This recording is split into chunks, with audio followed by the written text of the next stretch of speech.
वाटते का माझं चुकल की काय? अजिबात चुकत नाही. मला फक्त बोलता येते म्हणून मी इथं उभी. तुम्ही सगळे माझ्यापेक्षा खूप ज्ञानी आहात, कारण तुम्ही सुद्धा भले भले कीर्तनकार नाही म्हणत मी, पण म्हणजे ऐकलेत त्यांची कीर्तन असं मला म्हणायचं इथं.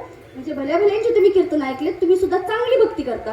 कर्ण हा कुंतीचा मुलगा होता, आणि कुंतीचा मुलगा होता आपल्याला सगळ्याला ज्ञात आहे. दुर्वास ऋषीच्या त्या मंत्रापासून झालेला मुलगा होता, सूर्याचा मुलगा होता.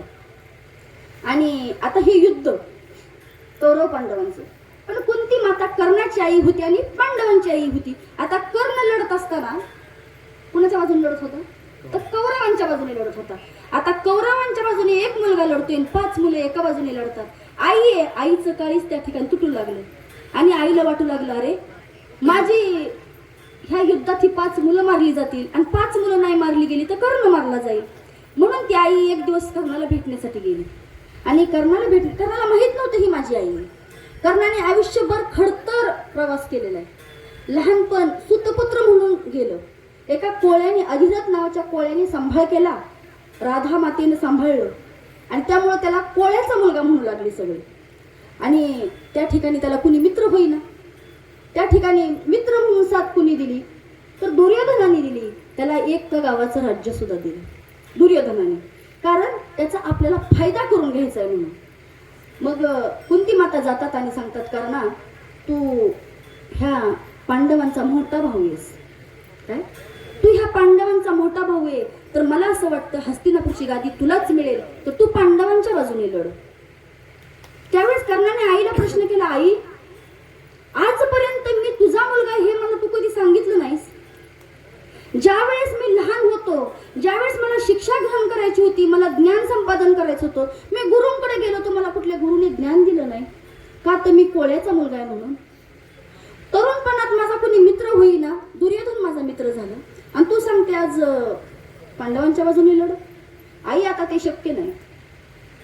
पण मी अगोदर सांगितलं तुम्हाला की कर्ण दानशूर आहे. आईनं मागितलं काय? आईनं काहीतरी मुलाकडे मागितले आणि हा जगात दानशूर आहे आणि आईला रिकाम्या हाताने पाठवायचं. तो सांगतो, कर्ण म्हणतो, आई तू माझ्याकडे आलीस ना, तुझे 5 पांडव जिवंत राहतील.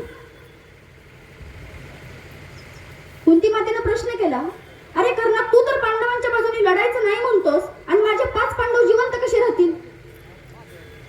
आणि तू तर दुर्योधनांच्या बाजूने लढणार आहे. त्यावेळेस कर्णाने उत्तर दिलं, आई मी फक्त अर्जुनाला लक्ष करीन, चौघांना सोडून देईल, धर्म भीम नकुल सहदेवांना सोडून देईल, फक्त एकट्या अर्जुनाला लक्ष करेल. अरे मग अर्जुन मारला गेला तर? अर्जुन मारला गेला तर मी जिवंत राहील आणि मी मारला गेलो तर अर्जुन जिवंत राहील, तुझे 5 पांडव जिवंत राहतील. कर्णाने शब्द दिला की तुझे 5 पांडव, बरोबर आहे की नाही? कुंतीचाच मुलगा आहे कर्ण, म्हणजे कशीही 5 पांडव जिवंत राहतील. त्यावेळेस कर्ण सांगतो, मित्र था जो मित्र था की था कदर करता मेरे, मित्र था जो मित्र था की था कदर करता मेरे, एक दुर्योधन ही था सो सफर करता मेरे. लक्ष देऊन ऐका, लक्ष देऊन ऐकलं की तुमच्या लक्षात येईल.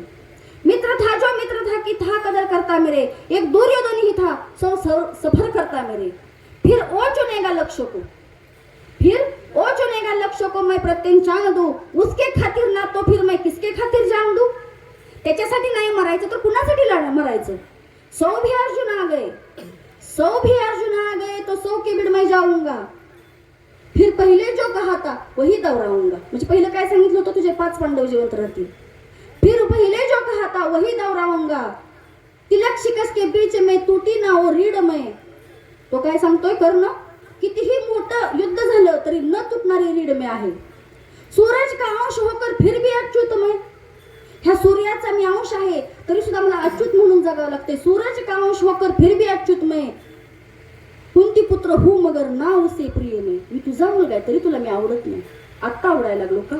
मला इतके दिवस तू सोडून दिलं होतं. कुंती पुत्र हूँ मगर ना उसे प्रिय में, आर्यव्रत को जीतलू ऐसा हो सूत पुत्र में, आर्यव्रत को जीतलू ऐसा हो सूत पुत्र में, इंद्र मांगे भीक जिसे ऐसा हो क्षत्रिय में, ऐसा हो क्षत्रिय में.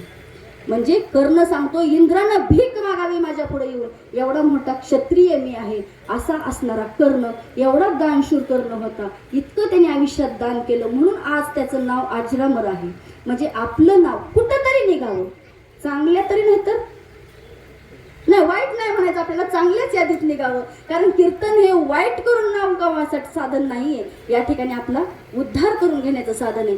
आता मला सांगा, सगळ्यांना प्रश्न पडतो की कीर्तनात गेल्यानंतर ते कीर्तन कुणाचं आहे, हा प्रश्न विचारलाच होतो बहुतेक ठिकाणी. कीर्तन कुणाचं आहे? मी सांगेन तुम्हाला, जर इथं बसलेल्या मंडपातल्या लोकांना जर कोणी प्रश्न विचारला ना कीर्तन कुणाचं आहे, तर त्यावेळेस तुम्ही कीर्तन सांगत जा. पांडुरंग परमात्म्याचं कीर्तन आहे, तुकोबारायांचं कीर्तन आहे, माऊलींचं कीर्तन आहे. कीर्तन विद्याताईचं नाहीच आहे. भगवंत जशी बुद्धी देईल तशी मी बोलते तुमच्या पुढं, मी बोलतच नाही. चाळून की मंजुळा बोलत असे वाणी, शिकवता धनी वेगळाची, तो भगवंत शिकवतोय त्याप्रमाणे आम्ही बोलतोय. कीर्तन कुणाचं आहे? तर कीर्तन देवाचं आहे. कीर्तन काय मी माझ्या घरचं सांगते, माझं सांगते का काही यात नाही, मी देवाचं सांगते. म्हणून कीर्तन देवाचं हे लक्षात घेतलं पाहिजे आपण. म्हणून आपल्याला तुकोबराय सांगतात की आली या संसारा उठा वेग करा, शरण जाऊ दारा पांडुरंगा. देह हे काळाचे, धन कुबेराचे, येथे मनुष्याचे काय आहे विठोबा.